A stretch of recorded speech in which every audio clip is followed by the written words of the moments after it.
Ito yung Hyundai Accent natin na 2017 na manual mga bossing. Ang daming naging problem. Ito yung mga before na fault niya mga bossing. So, papakita ko sa inyo yung before and after. Paano natin siya himasin mga bossing ko. Ipapakita ko sa inyo. Let's go! And engine, no fault.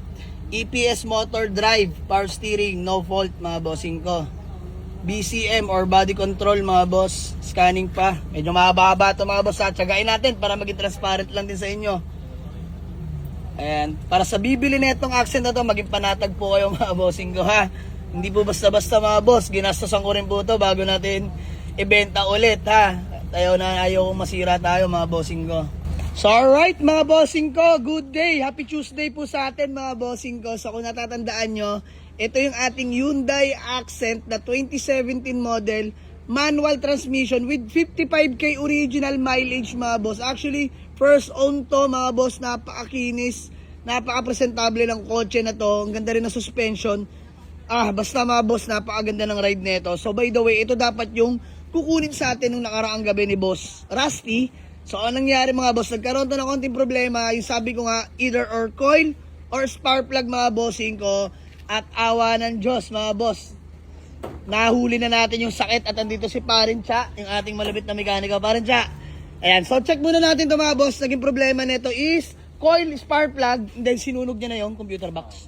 Yung computer box mga boss, pero pinagawa na natin. Eto, papakita natin sa inyo mga boss. Tara Dret, open mo. Alright mga bossing ko, tara, silipin natin. Linis na ito talaga mga bossing ko. Ayan, start natin ha. Open mo yung radiator.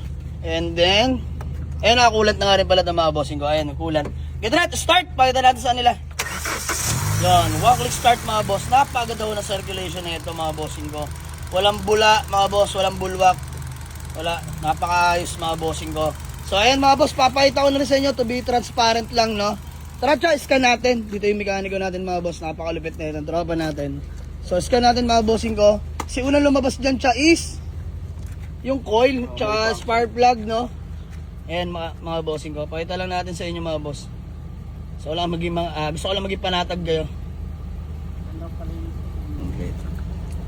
Ayan, medyo mahaba-haba ito mga boss. Ayan, engine, no fault. EPS motor drive, power steering, no fault mga bossing ko. BCM or body control mga boss. Scanning pa. Medyo mahaba-haba ito mga boss. Tsagain natin para maging transparent lang din sa inyo. Ayan, para sa bibili na itong accent na to, maging panatag po kayo mga bossing ko ha. Hindi po basta-basta mga boss, ginastosan ko rin po ito bago natin ibenta ulit ha.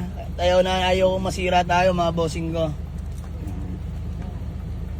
Try pa natin ulit, i-read. Wala talaga na. Read, wala mga bossing ko ha. Ni-read ulit natin, wala, read ulit. Alright, so no fault na siya mga bossing ko. Pakita natin gauge, parang siya. Ayan mga bossing ko. Actually pala, sorry, nag 56k mileage na pala to. So ayan mga bossing ko, walang fault sa gauge. Pinto lang yan, tsaka handbrake. And then ayan, 56k original mileage. Di pagkakaila, napaka-fresh ng unit na to mga bossing ko. Solid nito. Taray ko. Ayan mga boss, buksan ko lang ilaw. Alright, napaka-ayos mga boss. Ito may shape knob mga bossing ko. So yun lang mga boss, in-scan na natin. At ayan, sa may kursunada pala na ito mga bossing ko. Naka-under yan ha. Aircon, napakalamig. Mga boss, take note. Tanto nga po pala compressor na ito mga bossing ko. Ayan, brand new compressor.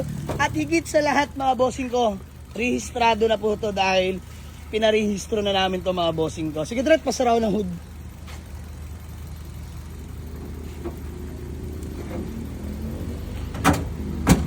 So ayan mga bossing ko, muli, sa may gusto at may kursunada ng ating Hyundai Accent na manual transmission with 56k original mileage, brand new compressor, Diyos mo marimar, napakalamig ng aircon. Rehistrado na rin mga boss, pinarehistro ko na yan. Pinahimas ko na rin sa mekaniko natin yan. Ginastosan na natin lahat-lahat yan. Unlist kan mga boss. Kung gusto nyo rin ulit maging panatag, i-check nyo lang din ulit dito. Bring your trusted mechanics mga bossing ko. And then yun lang. 295 pa rin asking natin dyan mga boss. Walang magbabago. Syempre negotiable tayo. So yun lang mga boss. Bisita lang si Karay. Maraming salamat sa inyo. Let's go.